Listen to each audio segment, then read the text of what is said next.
कविता है जी अकथ कथा। सिरजे जी कोई सिरजे किवें खामोशी, सिरजे जी कोई सिरजे किवें खामोशी, पकड़े जी कोई पकड़े की को शब्दां दे विच भावां दी बेहोशी।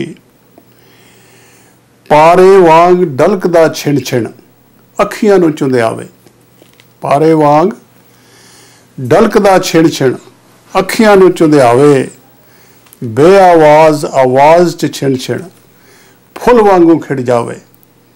पकड़े जी कोई पकड़े की को महकां दी सरगोशी, कोई सिरजे किवें खामोशी।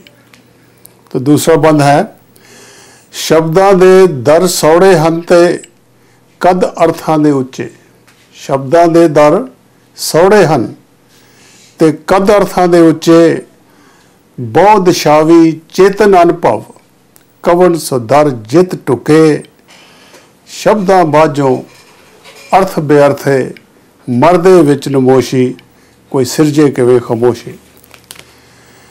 कंजक औद ते निरछो काया, ये ध्यान दिओ जी, कंजक औद ते निरछो काया, भाव मेरे गर्भाए पर सरवर चों सूरज दाना सेक पकड़िया जाए, पर सरवर चों सूरज दाना सेक पकड़िया जाए, पर ख्यालां दे स्वै विचरण विच काम जही मदहोशी, कोई सिरजे किवें खामोशी।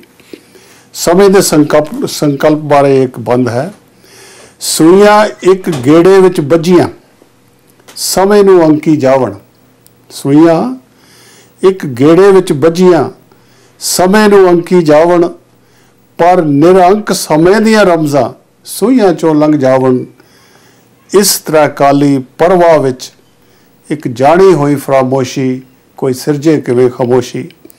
तो आखिरी बंद है, किस हौमै दी सबल साधना निर्बल किसे ने कीती, किस हौमै दी सबल साधना निर्बल किसे ने कीती, किस तृप्ति ने रुत गेड़ विच तृष्णा दी लोड़ी की, किस तृप्ति ने रुत गेड़ विच तृष्णा दी लोड़ी की, युगां दी कथ कथा है छिण छिण दी खामोशी, कोई सिरजे किवें खामोशी, कोई सिरजे किवें खामोशी।